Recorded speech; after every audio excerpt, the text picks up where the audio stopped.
बहुत समय पहले की बात है। एक राज्य के राजा थे। राजा बहुत ही कुशल और बहुत ही बहादुर थे। राजा कुछ दिनों से बहुत चिंतित थे। राजा के सभी मंत्री सोच रहे थे कि राजा को क्या हुआ है। फिर एक दिन राजा ने सभी को बुलाया और पूछा कि कौन सा धर्म सबसे अच्छा है। मैं बाकी का जीवन उसी धर्म को अपनाना चाहता हूँ। मंत्रियों के पास से कोई सही जवाब नहीं मिल पाया तो राजा अपने गुरु के आश्रम में गए और गुरुजी से बोले, आप ही मुझे सही मार्ग बताए। गुरुजी बोले, क्या हुआ राजन? राजा बोले, कौन सा धर्म सबसे अच्छा है जो मैं अपना के अपना पूरा जीवन अच्छे से बिता सकूं? गुरुजी बोले, ठीक है राजन, आप मुझे कल राज्य के बाहर सुबह नदी के किनारे मिलो। हम नदी के उस पार जाना होगा। मैं वहां पर आपके प्रश्न का उत्तर दूंगा। राजा बोले, ठीक है गुरुजी।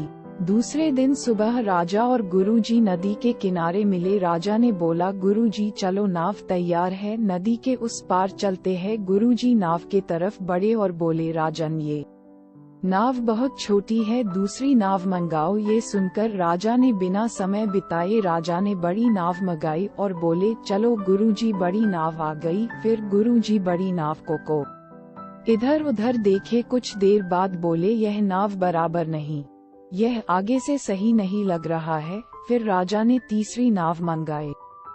नाव आने के बाद गुरु को बुलाया गया और कहा गया, चलो नाव आ गया, उस पार चलते हैं। फिर गुरुजी ने नाव देखा और कहा, नाव काफी वजनी है, कहीं यहाँ नाव डूब ना जाए। दूसरी नाव मंगाया जाए। फिर राजा ने दूसरी नाव मंगाई। दूसरी नाव आई। गुरुजी ने फिर कोई कमी निकाल दी और बोले, फिर दूसरी नाव लाओ। राजा ने फिर दूसरी नाव मांगी। गुरुजी पूरा दिन इसी तरह करते रहे और राजा नाव बदलते रहे। सुबह से शाम हो गया, आखिर रहा नहीं गया तो राजा ने बोला, गुरुजी सुबह से शाम हो गया, आपने अब तक दर्जनों नाव बदल चुके हो, हमें तो सिर्फ नदी उस पार जाना है। कौन सा पूरी जिंदगी इसी नाव में बिताना है? ये सब गुरुजी शांति से सुनते रहे।